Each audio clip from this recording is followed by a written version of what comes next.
10 लाख के लिए नाबालिग बच्चों का अपहरण, 2 गिरफ्तार। ऐसी में कुछ सवाल है, जानने के लिए सुने समाचार।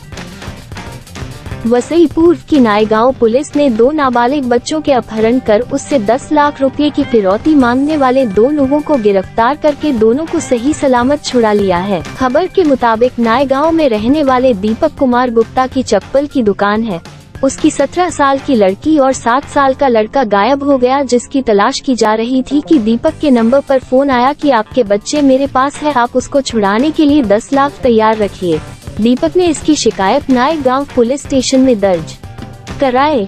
पुलिस ने बच्चों को सही सलामत छुड़ाने के लिए 3 टीम बनाई। पुलिस ने लड़की के मोबाइल ट्रेस करके दोनों अपहरणकर्ताओं को काशीमीरा से पकड़कर दोनों बच्चों को सही सलामत छुड़ा लिया है। दोनों आरोपियों का नाम जयप्रकाश गुप्ता उर्फ गंगाराम और विपुल तिवारी है। बाइट पुलिस अधिकारी।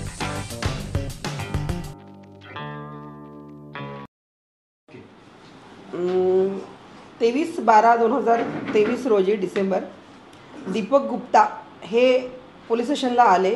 घाबरलेले होते की त्यांची मुलगी आणि मुलगा यांना कोणतरी किडनॅप केलेलं आहे आणि एका नंबरवरून त्यांनी त्यांच्याकडे मुलांच्या पोटाला बॉम्ब लावलेला आहे। जर ते वेळेत पैसे दिले नाही 10 लाख रुपये तर ते बॉम्ब आम्ही रिमोटद्वारे उडवून टाकू आणि तुमची मुलं आम्ही मारून टाकू, तात्काळ 10 लाख रुपये द्या, अशी त्यांनी धमकी देऊन एक्स्टॉर्शन करण्याचा प्रयत्न केला।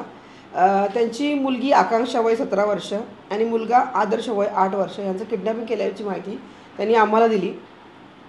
त्या घटनेचं गांभीर्य ओळखून पोलीस निरीक्षक रमेश भामे यांनी तात्काळ मला ब्रीफ केलं।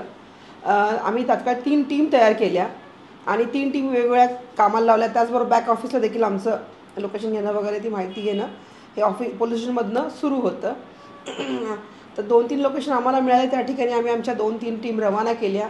प्रत्येक वेळी आम्हाला टेक्निकल असिस्टंट मिळत गेला आणि त्या बेसिसवर आम्ही ते 2 आरोपी पकडू शकलो।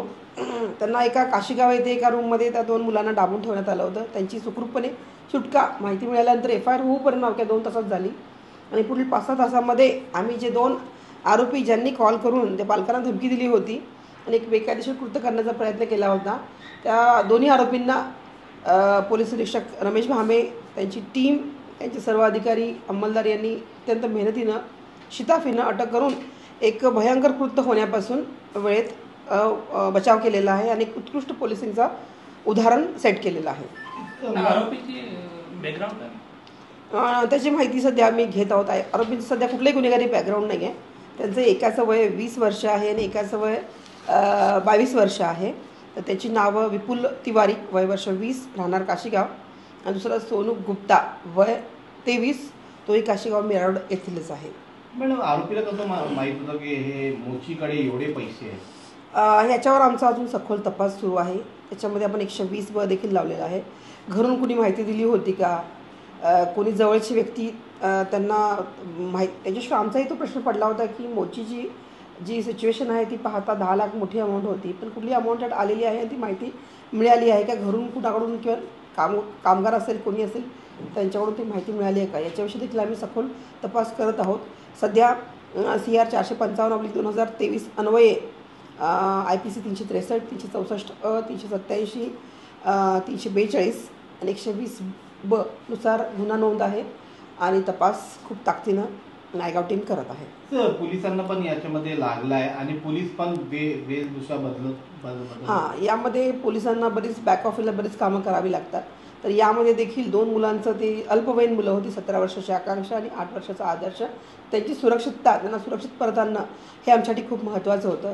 याकरिता 1-2 ठिकाणी आम्हाला ज्या ठिकाणी लोकेशन मिळतं त्यांना आम्ही ते पालकांकडून फोन केले, पैसे घेऊन येतो असं सांगितलं आणि तेव्हा आम्ही वेशभूषा बदलून थांबलो होतो। पण जेव्हा आरोपींना तिवारला संशय आला किंवा पोलीस आहेत पळून जाण्याचा प्रयत्न केला, त्या झटापटीमध्ये आमचे हवालदार सुनील पाटील यांना जखम झाली।